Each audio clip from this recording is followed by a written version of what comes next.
the news that dropped a little bit earlier today, right after practice for the Philadelphia 76ers, going through a workout. If you watch both Derek Bodner and Kyle Neubeck on their social media accounts and seeing the videos and the things that they updated you with, they did point out that Embiid got some workout in, got some time in out there on the floor. But then we got the news, Kyle, that while he looked okay, at least, and even yesterday from the workout that you guys witnessed post-practice, he will not be suiting up for the 76ers for their season opener against Giannis and the Milwaukee Bucks. Yeah, so I will, for anybody who might have missed it, I'll give the official language we got this morning. It's that Joel Embiid is, quote, responding well to his individualized plan and is expected to ramp up his return to play activities this week, including scrimmaging. He will not play in games this week and will be reevaluated this weekend. So, I mean, first of all, mea culpa on my part. I was convinced that he was going to play based on the intense workout that we saw yesterday. Not your fault. Well, you know, it's still, I'm the conduit. We are the conduits between the team to the fan base. So I was wrong on my estimation of you were about as accurate on that one as Zach Berman is on Papa Shot. Well, you know, things happen. And as Mary Overfield points out in the chat, Kyle's take aged like milk. No problem saying I'm wrong when I'm wrong. But I think the conversation we're going to have here today is less about Joel than how this whole thing has been messaged and managed throughout the offseason. And that will allow us to kind of go backwards throughout the last 6 to 8 months, I would say.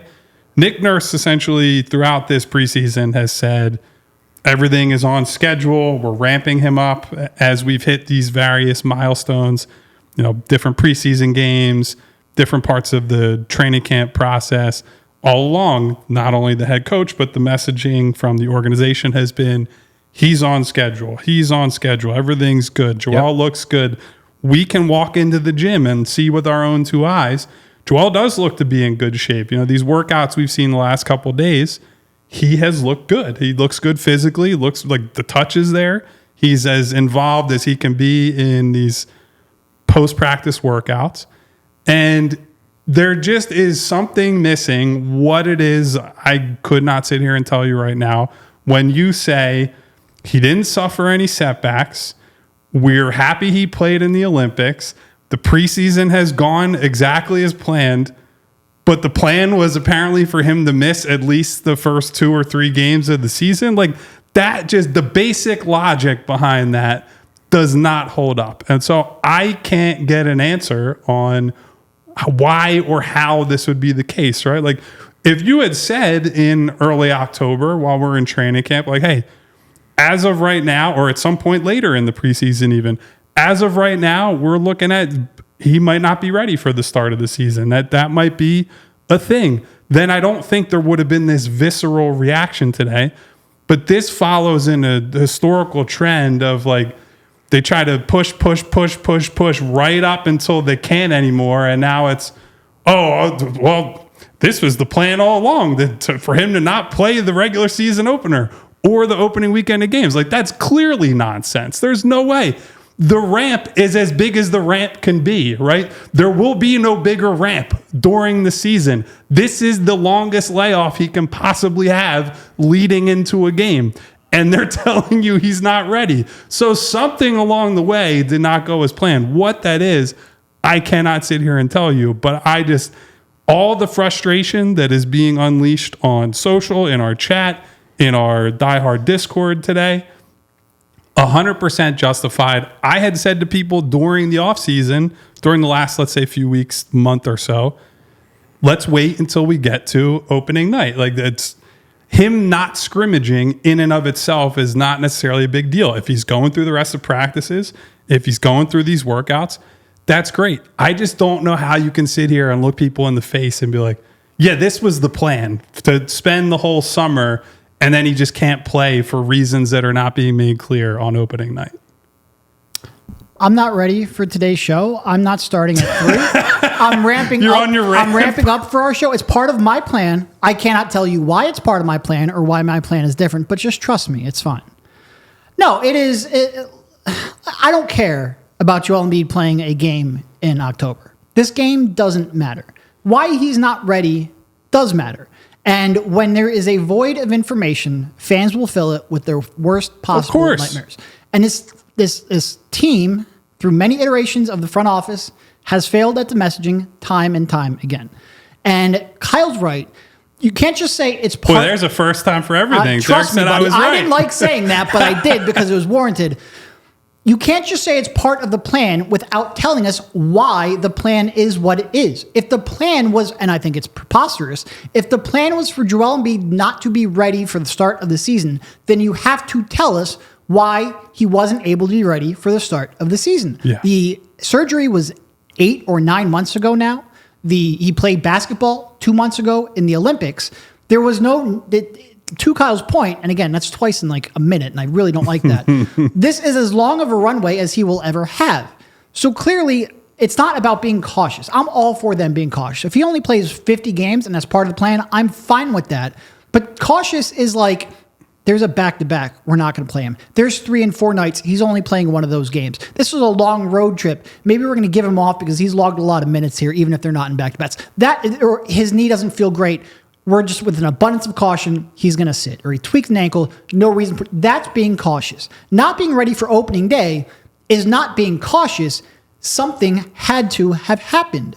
And I know that they don't want to, like, I'm going to tea leaf here for a minute. I just want to be clear. It's only tea leaf. Here's the Brian Windhorst. Don't aggregate this disclaimer. Don't aggregate. But I'm putting this disclaimer. The only way this makes sense, the only way, is if something didn't feel right after the Olympics. He took a month and a half, 2 months off, and now he has to slowly ramp himself back. But there's a reason why the ramp was extended. The season didn't sneak up on anyone. I'm sick of the ramps, man. We had the James Harden ramp, That's the all Joel we talk Embiid about ramp. on ramps nowadays. The season didn't sneak up on anyone. Everyone knew what he had to do to get himself into game shape to do so. He's clearly lost weight. He looks pretty good physically. If he's not ready, then tell us why that ramp wasn't deployed earlier. Tell us why we're at this point of the season and nobody knows why he can't play. You absolutely cannot square what they are saying with what is happening right now. You can square it in the sense that, yes, they're being, and the messaging will be, we're trying to be cautious, we're trying to be conservative to preserve him for April and May. Why do you need to be conservative on the first game? You have to answer the why. There has to be something. They only want to talk about the what. The what is we're being conservative. Why does he need to be conservative now? Slade in the chat, I just want to point this out.